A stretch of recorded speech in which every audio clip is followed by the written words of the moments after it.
In this video, we're going to talk about how to have a successful Freedom small group.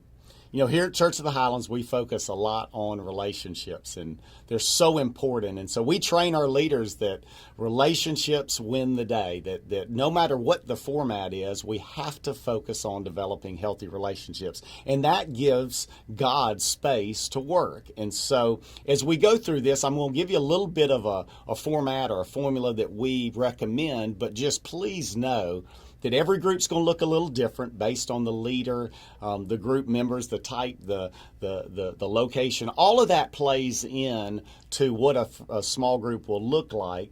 And we believe that not every Freedom small group is going to look identical, but they can be effective. And there are some things that we'd like you to know as we jump into this that you can use to help train your leaders so that we can all have the most effective small groups. Now, the first item is simple. It's just fellowship. Let's train our leaders to make sure that there's time for relationship building. And we think that ought to start at the beginning of the group. And it gets people comfortable. And so don't rush into your small group. Take some time. Let people kind of unwind a bit and have conversation. And as a leader, you kind of move around and help those small group members get comfortable and begin to develop healthy relationships.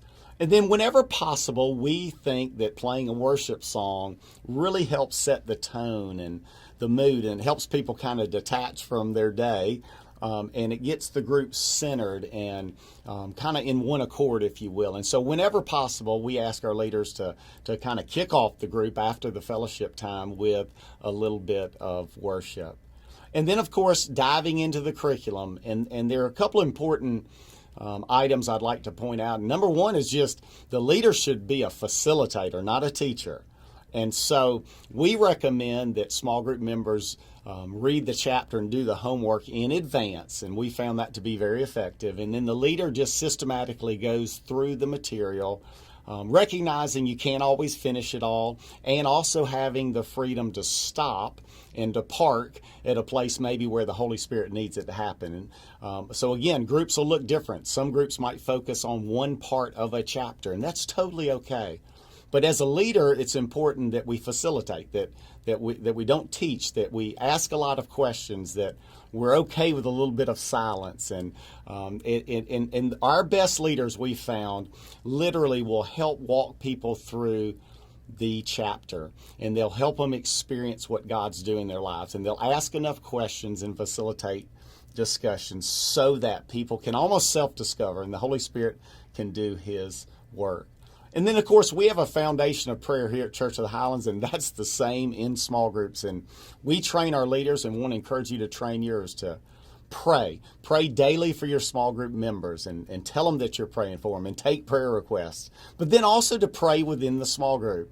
And so it's always going to look a little bit different because people are different, have different comfort levels in prayer. But encourage your leaders to pray over the small group and maybe even have a little bit of individual prayer whenever possible. And that'll help prepare the participants for the conference. But prayer is an important part. Encourage leaders.